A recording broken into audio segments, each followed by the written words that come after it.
A paz de Deus sobre a sua vida. Há tantos quantos Deus permitir que venham ouvir este pequeno vídeo contendo a sua poderosa palavra. E nesta manhã eu queria deixar um texto da palavra para a nossa meditação e comentar um pouco sobre a palavra de Deus. Diz assim, está em 2 Timóteo, o filho do apóstolo Paulo na fé, 3,16, diz assim: toda escritura divinamente inspirada é proveitosa para ensinar, para corrigir, para instruir em justiça.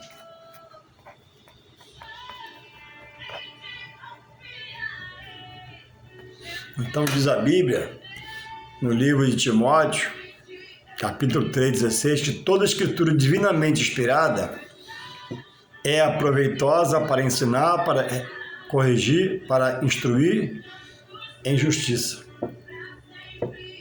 Então, toda a escritura divinamente inspirada, toda a escritura de Deus, da parte de Deus, gera no homem mudanças. Já há muitas escrituras falando em Deus, em Jesus, mas deturpando de formas que textos são tirados, se abole ali o jejum, a oração e outras coisas mais. Por quê? Porque não é divinamente inspirada por Deus, mas o homem criou a sua escritura, seu evangelho, na sua visão humana. E a visão humana sobre a palavra faz o homem ser um herege. O que é heresia? É a vontade humana sobre a palavra. A Bíblia diz que nenhuma profecia escrita na Bíblia, divinamente, a original, é de particular interpretação. Então eu não posso ler e entender o que eu quero entender. Há uma revelação que eu tenho que orar, buscar, para Deus me revelar. Nenhuma profecia é de particular interpretação. Mas Tiago vem e diz que toda escritura divinamente inspirada por Deus e pelo Espírito Santo, é proveitosa para ensinar, para instruir, para corrigir, para exortar, para ir em justiça. Louvado seja o Senhor. Homens inspirados por Deus escreveram a palavra sagrada de Deus. Então eu estava aqui a pensar, refletindo. Todo edifício construído e acabado, por toda a sua vida precisa de quê? Manutenção. Por isso que tem trabalhadores, bombeiro hidráulico, um pedreiro, um zelador, está vendo, alguma contrariedade para refazer aquela situação e não deixar o prédio acabar-se. E a vida espiritual também precisa de manutenção.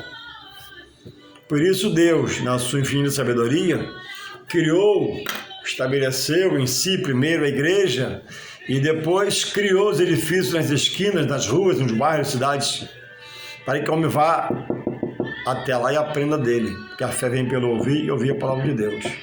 Deus salva na rua, salva onde Ele quiser, salva em todo lugar, mas via de regra remete o homem na igreja. A igreja, porque na igreja se prega as boas novas para a salvação, para a libertação. Então, hoje, em muitos lugares, foi extinto o culto da palavra. O dia da palavra, o dia do pastor, do obreiro, o dirigente pegar a Bíblia e abrir e pregar um sermão que traga despertamento, consciência, regeneração, dando ele uma visão do que está inserido no reino de Deus na terra por Jesus, via o seu evangelho. Então, hoje é muito louvor, isso não é ruim, mas o culto da palavra é aquele culto que organiza o corpo, organiza o ministério, desperta o corpo, desperta o ministério, para que possamos estarmos em conformidade com a palavra, nos advertindo, nos exortando, nos instruindo, nos ensinando. E entrou a visão humana de melhorar-se o culto, de fazer uma forma diferente. Então, o próprio Paulo, que escreveu muitas epístolas, chamadas também de cartas paulinas, foi o homem que Deus usou para arrumar a igreja na terra no seu tempo. Como apóstolo, abriu um trabalho, preparava o homem e deixava lá, ia embora. Abriu outro trabalho, deixava o bombeiro e ia embora. E ficava escrevendo, orientando. Cuidado, ó, vai por ali, vai por aqui. E sempre funcionou. Culto da palavra. Vi muito isso na minha meninice, na Assembleia da Alcântara. E hoje foi abolido. E por isso entrou o quê? Entrou a vontade humana, a visão humana. Hoje nós temos numa igreja, num lugar chamado igreja, templo de adoração a Deus, nós temos uma máquina de fumaça, luz com pisca-pisca constante e outras coisas mais. Então, o entretenimento, a visão humana, deu lugar ao culto da palavra, do ajuste, do acerto, do aperto, do afrouxo, da direção de Deus pelo seu Espírito Santo. Então é preciso estarmos atentos aonde congregamos para saber o que está sendo lá falado, dito.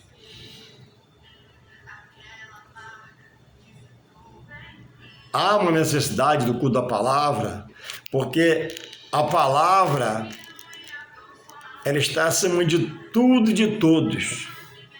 Pela palavra de Deus, pelo poder da palavra da sua boca, tudo foi criado, tudo foi formado.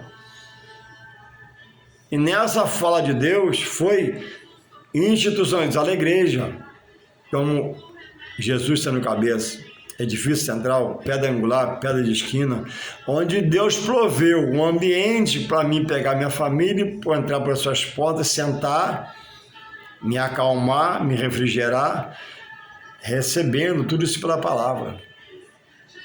Cuidado, vigia, seja prudente, Deus é contigo, você vai vencer, etc. e tal. Para que o meu ser se aquete e aprenda a batalhar as batalhas espirituais, entendendo agora que não é por força nem violência, não é pelo meu querer, mas é pelo Espírito de Deus. E quanto benefício traz ao homem, chamado servo do Senhor, sentar na congregação, ouvir uma boa palavra, um texto bíblico, elaborado pelo pastor, pelo dirigente da igreja. Porque a palavra é vida, a palavra ressuscita da morte, a palavra vivifica o espírito, a palavra preenche a alma. Só a palavra pode preencher, superabundar a alma do homem e satisfazê-lo.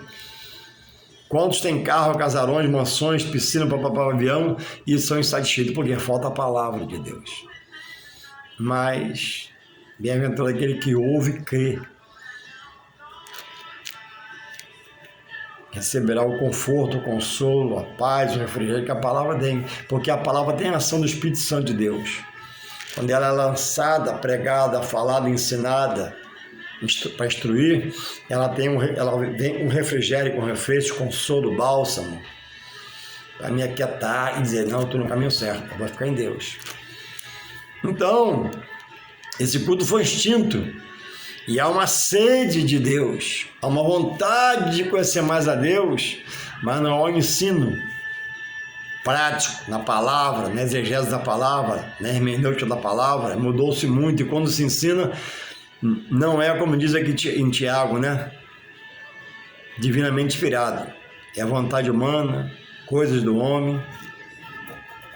Porque trocou-se a hora da palavra, que não pode faltar nunca, por outras coisas.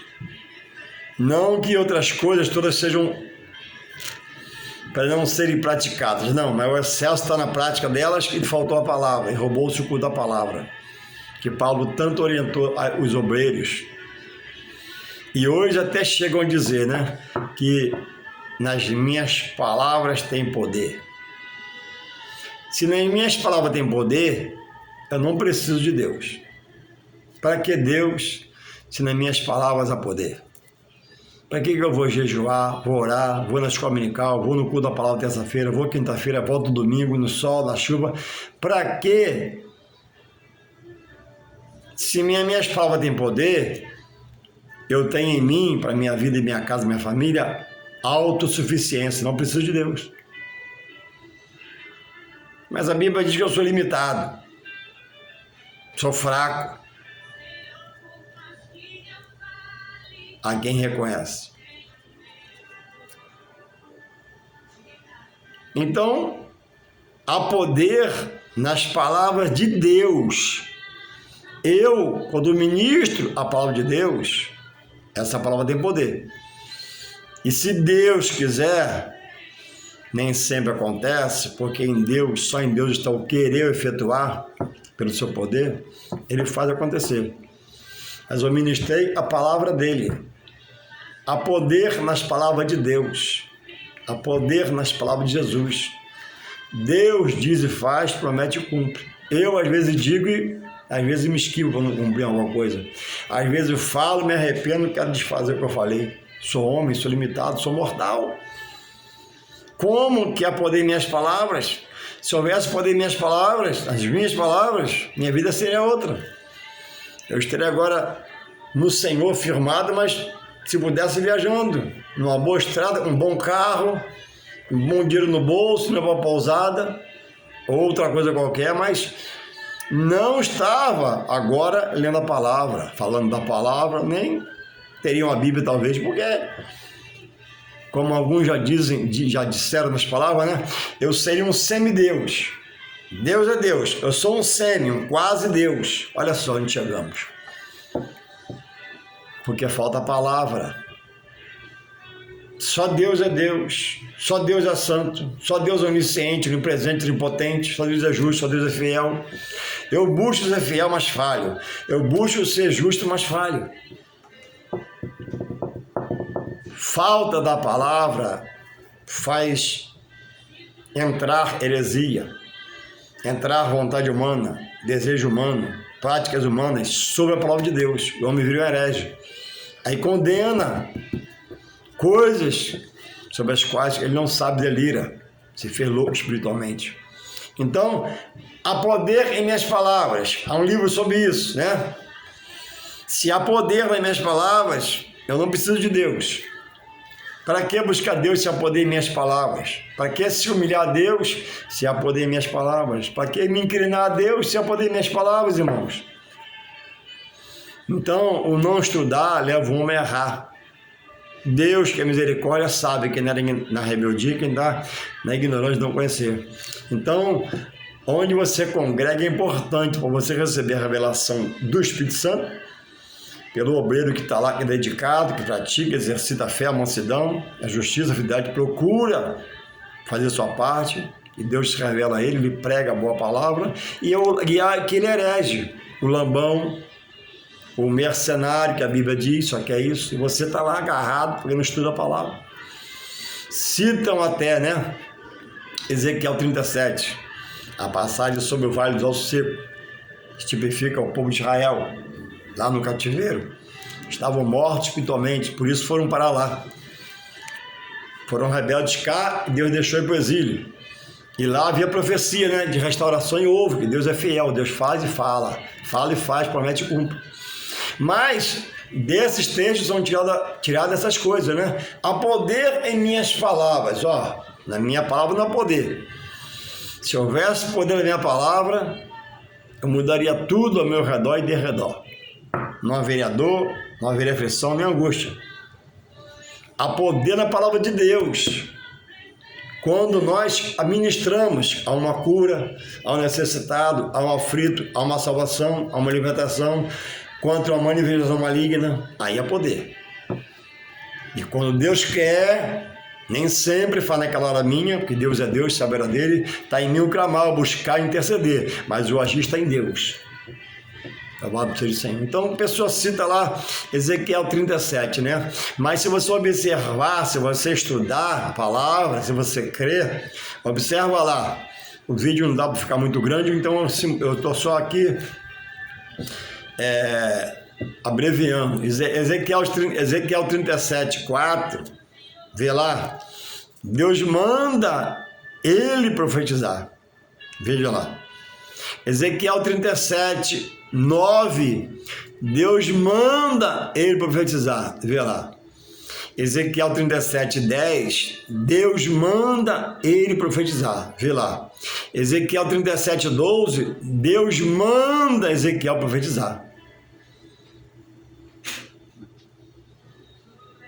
Deus manda, diz o que falar, e ele faz e a coisa acontece. Ou seja, Deus está amparando, está auxiliando o seu servo para aumentar sua fé, para fazer por ele indiretamente, no auxílio dele diretamente. Não foi um anjo, foi o próprio Deus, e aconteceu. Ezequiel não fez como Elias, impulsionado pelo Espírito Santo de Deus, cheio de Deus na tarefa contra Acabe, e disse, 1 Reis 17, 1. 1 Reis 17, 1, para você aprender. E eu também gravar. Vive o Senhor, disse Elias, vive o Senhor, que não choverá durante 3 anos e 6 meses. E aconteceu. Não foi a palavra de Elias. Elias está numa função ali, numa batalha contra Acabe. Elias está ali amparado por Deus. Elias está ali cheio do poder de Deus, cheio do Espírito Santo de Deus, e diz, vive meu Senhor, que não choverá. Elias está falando aquilo ali, gente, confiado em Deus, cheio de Deus. Deus está usando a boca de Elias. Por Elias, a palavra sai, gerada pelo Espírito Santo. Fala você, não vai chover hoje, para você ver se não chove.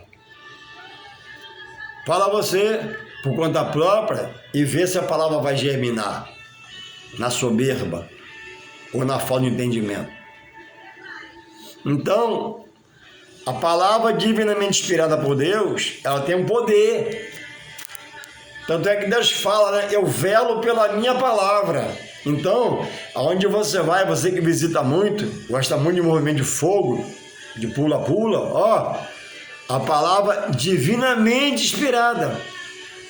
O compromisso de Deus é com a palavra dele. Quando o obreiro onde você vai, aonde eu vou, está na direção de Deus, ele é mais acometido e vigia para falar. Já viu Deus falar, eis que eu vos falo e não acontece? Não, nunca. Já viu Deus falar, tal dia vai acontecer e não acontece? Não, não foi Deus, foi o obreiro. Então uma coisa é eu estar no culto, vendo necessitado, ver aflito, e na minha emoção, Deus manda falar que ele vai trazer vitória hoje, vai ser hoje, e não acontece. Por quê? O obreiro falou, e Deus garante a palavra, dele, eu velo pela minha palavra, Isaías 55, 11. A palavra do obreiro não há poder, do obreiro homem. Há poder quando ele ministra a palavra de Deus. Agora, uma coisa é ele ministrar a palavra de Deus. Eu vos abençoe no nome de Jesus, amém. É bíblico. Lutem, que Deus se revela a vocês. Perseverem, é bíblico. Aí Deus está aí. Agora, irmão, Deus manda te dizer que amanhã meio-dia ele vai chegar lá. Aí dá meio-dia, 1 hora, 2 horas, não chega ninguém. Foi a palavra do homem, foi visão humana. Foi uma emoção. Uma coisa é a emoção do homem, achando que sou experiente, muito esperto, superiormente, não. Outra coisa é Deus, a palavra ser ministrada por Deus. Deus toma um homem, profetiza, fala em mistério. Deus toma um negócio, vai se cumprir. Falou meio-dia vai acontecer uma coisa. Deu 11h58, não vejo nada, mas meio-dia vai acontecer uma coisa. Deus vai falar com você, porque Deus vela pela palavra. Agora, eu dirigindo o culto, irmãos, Deus manda falar, por emoção minha, né? Até por vontade, até por prazer, por alegria, né? Deus manda falar que todos os seus problemas serão resolvidos. O obreiro falou, Deus manda falar. Se eu falar no microfone da igreja, ó, Deus manda falar, tem de acontecer. Irmãos, eu ministro a bênção sobre vocês, ó. Eu estou sendo coerente. Irmãos, eu ministro Deus se revelando a vocês. É coerente. Irmãos, eu ministro uma resposta de Deus a vocês, ó. Eu não estou dando resposta, eu ministro uma resposta de Deus. Agora, irmãos, Deus vai se manifestar nessa manhã. Deus tem que se manifestar. Eu não posso, como obreiro, dizendo, culto da ordem a Deus. Eu não posso organizar Deus para agir. Deus faz como Ele quer. Deus é um Deus de multiforme. Então, irmãos, o culto da palavra é de essencial necessidade, porque é aquele dia que você vai ouvir diretamente de Deus instrução, ser ensinado pelo Espírito Santo. O obreiro, quando ele é responsável do culto da palavra, ele ora, se consagra, ele jejua. Senhor, me revela a palavra, me dá a palavra, fala comigo pela tua palavra, usa minha boca, Senhor. Eu só quero ser o canal, o instrumento, tu és a fonte, Senhor, me enche de ti. E assim vai. Senhor, cresça tu em mim, diminua eu. Cresça tu em mim. Não cresça por mim. Não, Deus não faz isso. Ou melhor, eu não posso falar assim.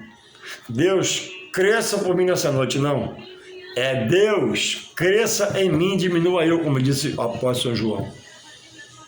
E muitos estão dizendo, né? Deus age por mim, Deus faz por mim na soberba. Não, Deus faz como Ele quer fazer pelo servo humilde. E faz com quem quiser, até um soberbo. Ele tem a sua hora e forma de agir com quem quer. Muitos estão até sendo usados, não é a regra, a exceção, Deus usa o certo. Mas Deus não é mais com ele. Mas como se falar da palavra dele na casa dele, mesmo vendo Deus homem em pecado, pelos que ouvem e não tem culpa, Deus se manifesta. Mas muitos já estão falando de Deus, abençoando vidas e condenado por Deus. Deus já está rejeitando. Porque o caminhar não é reto, caminhar não é santo, caminhar não é de purificação, de separação, caminhar a vida é um mingau. Então, irmãos, não há poder em suas palavras, há poder em Deus. Só Deus é poder, só Deus é todo-poderoso, só Deus é onisciente e onipresente. Quando o homem de Deus sério, aquele que vigia, ministra a bênção de Deus, né? Quando ele diz, ó, persevere, eu vejo Deus te abençoando, persevere, Deus vai entrar na sua causa. Olha o que ele está falando, ó, persevere, Deus não dorme, persevere, Deus pesa as suas ações na sua balança, é bíblico. Agora, irmãos, traz seu tudo aqui que hoje, meio-dia, vai acontecer, ó, é um mercenário. Se não for Deus, a boca dele é mercenário.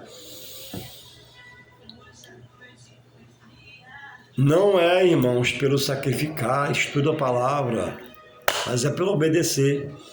Depois que você obedecer, você pode fazer um voto a Deus, fazer um sacrifício a Deus, abençoar a igreja, tipo assim, amém. Primeiro, Jesus falou, obediência quero e não sacrifício, porque houve o povo dele no passado que sacrificou. Salomão sacrificou 22 mil ovelhas, boi, animais em geral. E Salomão acabou daquele jeito. Então, primeiro obedecer, primeiro a palavra, primeiro o culto para aprender, depois aprendendo a fazer. Então, como está a sua vida espiritual? Aonde você vai, o que estão te falando? Aonde você vai, o que estão pregando para você? Estão falando você em carro, último modelo. Estão ministrando para você casa de praia. Estão ministrando para você helicóptero. Irmãos, A primeira riqueza maior delas é a salvação. Depois, se você trabalhar, perseverar, a Bíblia diz que a bênção do Senhor é que enriquece e não acrescenta dores. Deus pode te abençoar, sim, com um bom carro, uma boa casa, por que não? Um helicóptero, por que não? Se é lícito com o seu trabalho, amém. Agora, irmãos, via de regra, não vai na igreja nunca buscar um carro do ano, nem uma casa de pai, nem uma mansão. Vai adorar a Deus. Jesus falou, entrega o teu caminho a mim, confia em mim, o mais eu farei. Jesus falou, primeiro buscar o meu reino e minha justiça, primeiro, e as demais coisas, seu desejo, que ele achar que não vai te prejudicar, suas vontades, que ele achar que não vai te atrapalhar espiritualmente, ele vai conceder a você. Mas tudo que for para te atrapalhar, ele não vai te dar. E se você cair numa procura desenfreada sobre aquilo, você vai se perder espiritualmente, vai perder o rumo. Então, não há poder no servo, há poder no Senhor do servo. O Senhor do servo no plano material domina a vida do servo. Ele diz assim, ó, vai lá, tem que ir. Vem cá, tem que vir. Porque o servo não tem vontade própria. O Senhor espiritualmente do homem, que aceita Jesus, que é Deus, o Senhor do homem, ele quer agora dirigir, governar a sua vida. E ele que tem poder.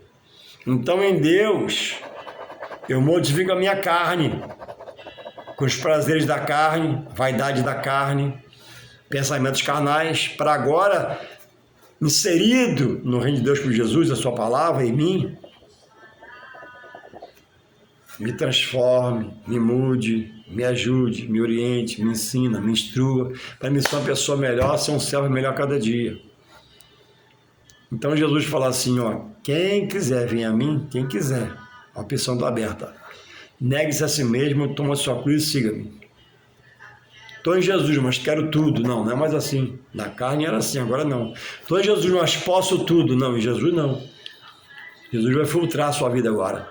E o que for vai te atrapalhar amanhã, que ele sabe pela sua licença, ele não vai te dar. Jesus que vai agora te dominar o seu ser. E aquilo for para te atrapalhar, ele não vai permitir que aconteça. E se você relutar contra a vontade de Jesus, ele não é seu Senhor. Porque esse é o problema de muitos. Aceita Jesus, amém, até verdade, abre o coração, mas depois é ele que se dirige. Ele que se move por ele mesmo. Aí cai aqui, ó, a poder em minhas palavras. Mas qual poder? Olha para você, olha para a sua vida aí. Então muda a sua vida, então. Então muda a sua família, muda seu filho, muda sua esposa, então por você mesmo. Não muda. Sai da perseguição com suas palavras só. Não se humilha a Deus, não. Não se volta a Deus, não. Não se curva a Deus, não, para você ver se a derrota não vai ser certa amanhã. Então que possamos refletir. Temos às terça-feira aqui no nosso ministério, na congregação, a qual eu dirijo, toda terça-feira às 7 horas, posso falar um grande culto da palavra. Por que grande? Porque a palavra de Deus é grande e poderosa. Não é pelo obreiro, lá está que sou eu. Mas eu procuro, né, me orientar, me explicar pela palavra, buscar no Espírito Santo entendimento para trazer uma palavra viva e eficaz, que mude, transforme e liberte. Então, toda terça-feira, terças-feiras, 7 horas, nós estamos lá, louvando, orando e lendo uma carta, uma epístola, que os apóstolos escreveram às igrejas. Entre eles, o que mais escreveu foi Paulo. Que Deus te renove, te avive, desperte, te acorde. Se é o seu caso, tira você do sono, da dormência, da morte espiritual e te ressuscite novamente, dê mais uma chance a você venha ouvir a palavra de Deus. Terça-feira, às 7 horas, estaremos lá. Em nome de Jesus, Deus te abençoe, te guarde, proteja, te dê mais um tempo, de um tempo te guarde, né? Para que você não morra sem Deus e pereça, sem a salvação. Um ótimo dia, amém.